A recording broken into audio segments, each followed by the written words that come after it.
இன்றைக்கி ஈஸியாக சூப்பராக நண்டு கிரேவி எப்படி செய்யலான்னு பார்க்கலாம் வாங்க.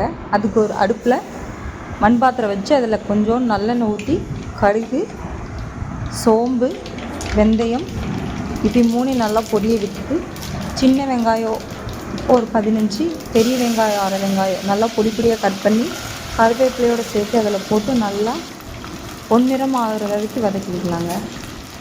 நான் 1/2 கிலோ நண்டு எடுத்திருக்கேன். நாங்கள் தாராபுரம் சைடு, அதனால் எங்களுக்கு அங்கே இருக்கிற அளவுக்கு ஃப்ரெஷ்ஷாக கிடைக்குமான்னு தெரியல, ஆனால் நல்லாயிருக்கும். 1/2 கிலோ நண்டு வாங்கியிருக்கேன். இப்போது நல்லா வெங்காயம், சின்ன வெங்காயம், பெரிய வெங்காயம் நல்லா பொடியாக கட் பண்ணி போட்டதை நல்லா எண்ணெயில் பொன்னிறம் ஆகிற வரைக்கும் வதக்கணும். கொஞ்சம் மூடி வச்சு ஆவியில் நல்லா வேகும். அதுக்கப்புறம் 2 மீடியம் சைஸ் தக்காளி எடுத்து சின்னசாக பொடியாக கட் பண்ணி அதையும் ஆட் பண்ணிக்கலாங்க. ஆட் பண்ணி லைட்டாக அடி போட்டு கிளறிக்கலாம். நான் இஞ்சி பூண்டு பேஸ்ட்டு போடுறது நான் மறந்துட்டேன், ஒன்றும் பிரச்சனை இல்லை. அதனால் மறுபடியும் இப்போ நான் கொஞ்சம் உப்பு போட்டுக்கலாம்.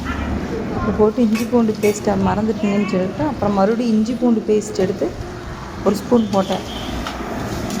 குக் ஆகிறப்ப எல்லாமே ஒன்றா சேர்ந்து குக் ஆயிடும், அதனால் ஒன்றும் பிரச்சனை இல்லைங்க. நல்லா வெந்து தக்காளி நசுக்கி விடக்கூடாது, அப்படியே அதான் ஆட்டோமேட்டிக்காக நல்லா வெந்து கொலன்னு ஆகணும். அந்த அளவுக்கு அது வேக விடணும், சிம்மில் வச்சு வேக விடணும். நான் பாருங்கள் இஞ்சி பூண்டு பேஸ்ட் எப்படி போகிறேன்னு பாதி குக் ஆகிடுச்சு தக்காளி. அதுக்கப்புறம் ஒன்றும் பிரச்சனை இல்லைங்க. மறுபடியும் மூடி வச்சோம்னா நல்லா கிளறி மூடி வச்சோம்னா அது அந்த எண்ணெயிலேயே வெந்து நல்லா மசாலாவெலாம் வெங்காயம் தக்காளி கூட நல்லா ஒட்டிக்குங்க. மறுபடியும் மூடி போட்டு முடிச்சிட்டோம். இதுதான் நண்டு, இதுதாங்க 1/2 கிலோ. இதே 300 330 ரூபா இங்கே எங்கள் தாராபுரத்தில். உங்கள் ஊர் சைடு வந்துடல. அப்புறம் அதுக்கு ஒரு மசாலா ரெடி பண்ணணும். தேங்காய், சீரகம், மிளகு, சோம்பு இது 3ஐயுமே அரைச்சி வச்சுக்கணும். இப்போ பாருங்கள், ஓப்பன் பண்ணி பார்த்தா நல்லா அப்படியே தக்காளியெல்லாம் வெந்து பழப்பழன்னு இருக்க மாதிரி இருக்குங்களா. அப்போ அப்படியே லைட்டாக கரண்டி வச்சு மசிச்சு பார்த்தா அது மசியணும், அந்த அளவுக்கு வெந்திருக்கணும். மறுபடியும் கொஞ்சம் நேரம் மூடி வச்சு நல்லா கிளறி விட்டு சிம்மிலே தான் வச்சு கிளறணும். கொஞ்சம் டைம் ஆகுது, இருந்தாலும் ஒன்றும் பிரச்சனை. ஆனால் நண்டு வேகிறப்ப ஈஸியாக வெந்துருக்குதுன்னு நான் முதல்ல எல்லாத்தையுமே கட் பண்ணி வச்சுக்க மாட்டேங்க. அடுப்பு பற்ற வச்சுருது, ஆனால் எல்லாம் உளிச்சு வச்சுக்குவேன். அடுப்பு பற்ற வச்சுட்டு தான் கட் பண்ணுவேன். இப்போ பாருங்கள், அதில் நான் எதுவுமே போடல. மிளகாத்தூள், மல்லித்தூள், மஞ்சள்தூள் 1/2 ஸ்பூன் மல்லித்தூள், நமக்கு தேவையான அளவு மிளகாத்தூள், கொஞ்சம் மஞ்சள்தூள், இது மட்டும்தான் போட்டு நல்லா கிளறி விடுறேன். நீங்கள் பார்த்துருப்பீங்க, தக்காளியில் நல்லா மசிஞ்சிடணும். அந்தளவுக்கு குக் ஆனால் தான் நல்லாயிருக்கும், கிரேவி சூப்பராக இருக்கும். பாருங்கள், நண்டை நல்லா க்ளீனாக கழுவி எடுத்துகிட்டு வச்சுருக்கு.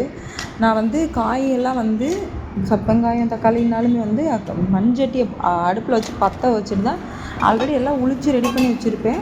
அதுக்கப்புறம் தான் வெட்டி அப்பப்பயே போடுவேன். அதனால் எனக்கு 1/2 hour அதிகம் குக் பண்ணுறதுக்கு எல்லாமே செஞ்சுருவேன்.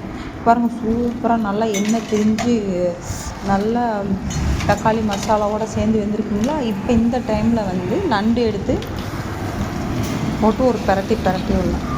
அந்த மசாலாவே பார்த்தா கொஞ்சம் யம்மியாக இருந்துச்சு பார்க்குறதுக்கு. பாருங்கள், நல்லா இருக்குங்களா.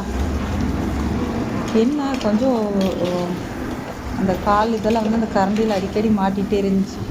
அது ஒன்றும் பிரச்சனை இல்லை, நல்லாயிருக்கு. பார்க்குறப்பே கொஞ்சம் யம்மியாக இருந்துச்சு. நண்டு கொஞ்சம் பெரிய சைஸ் தாங்க, குழந்தைங்கள்லாம் விரும்பி சாப்பிட்றாங்க என் பசங்கள்லாம். நான் காரம் மிளகு கொஞ்சம் அதிகமாக போட்டுட்டேன். அதனால் மிளகாத்தூள் 1/2 ஸ்பூன் தான் போட்டுட்டேன். வேறு இதில் எந்த மசாலா இல்லை, மல்லித்தூள், மிளகாத்தூள், அவ்வளோதான். வேறு மஞ்சத்தூள், நம்ம வேறு எந்த மசாலாமே நான் சேர்த்தலை. அப்புறம் அதுக்கு தேவையான அளவு நண்டு வேகிற அளவுக்கு தேவையான அளவு ஒரு ரொம்ப மூழ்கக்கூடாது, நண்டு பாதி இருக்கிற மாதிரி தண்ணி ஊற்றி வச்சுக்கணும். வர்ற மீன் பாறை மீன் வாங்கிட்டு வந்தாங்களா, அதில் ஒரு 3 பீஸ் மட்டும் தம்பிங்களுக்கு, என் ஹஸ்பண்டுக்கு மட்டும் எடுத்து சரி அதே ஒரு வறுவலை போடலாம், அது குக் ஆகிற டைம்லன்ட்டு அதுக்கு இஞ்சி பூண்டு மிளகாத்தூள் பெப்பர் 3 தாங்க போட்டு உப்பு, வேறு எதுவுமே. ஆனால் இதே பயங்கரமாக இருக்கும். நான் இஞ்சி பூண்டு வேறு கொஞ்சம் தண்ணி ஊற்றி அரைச்சிட்டனால அதில் இருக்கிற தண்ணியே ஆயிடுச்சு. வேறு எதுவுமே நான் போடவே இல்லை.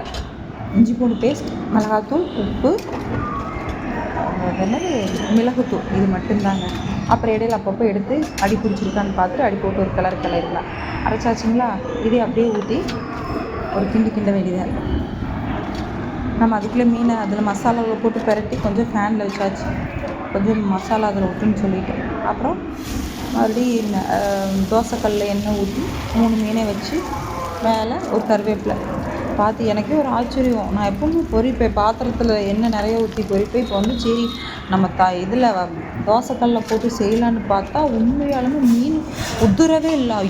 பார்க்கவே அவ்வளோ சூப்பராக இருந்துச்சு. இடையில எடுத்து இந்த நண்டு வகைகளையும் கிளறி விட்டுட்டே இருந்தோம். அப்புறம் பெப்பர் கடைசியில் அது குக்காயிடுச்சு, நண்டு குக்காயிடுச்சு அப்படின்னு தெரிஞ்சதுக்கப்புறம் பெப்பர் போட்டோம். பார்த்தா நேரில் நல்லா கலர்ஃபுல்லாக இருந்துச்சுங்க. என் கேமரா குவாலிட்டி கொஞ்சம் இருக்கிறதுனால அது கலர் இதில் கொஞ்சம் வித்தியாசமாக இருக்கும். அப்படியே நேரில் பயங்கரமாக ரெட்டிஷாக இருந்துச்சு. அப்புறம் மீன் பாருங்கள், எனக்கு ரொம்ப ஆச்சரியமாக இருந்துச்சு. ஒட்டவே இல்லை பாருங்கள், சூப்பராக இருக்குது. வேறு எந்த மசாலாமே போடவில்லை. டேஸ்ட்டுமே அவ்வளோ அருமையாக இருந்துச்சு. இது வந்து அதான் என் மொபைலில் காட்ட அப்படி இருக்குது, நேரில் பார்க்க சூப்பராக இருந்துச்சு. நல்லா பலன்னு சாப்பாடு வடித்து சுடு சாப்பாட்டில் அப்படியே சாப்பிட சூப்பராக இருந்துச்சுங்க. நீங்களே ட்ரை பண்ணுங்கள். பிடிச்சிருந்தா லைக் பண்ணுங்கள். நன்றிங்க.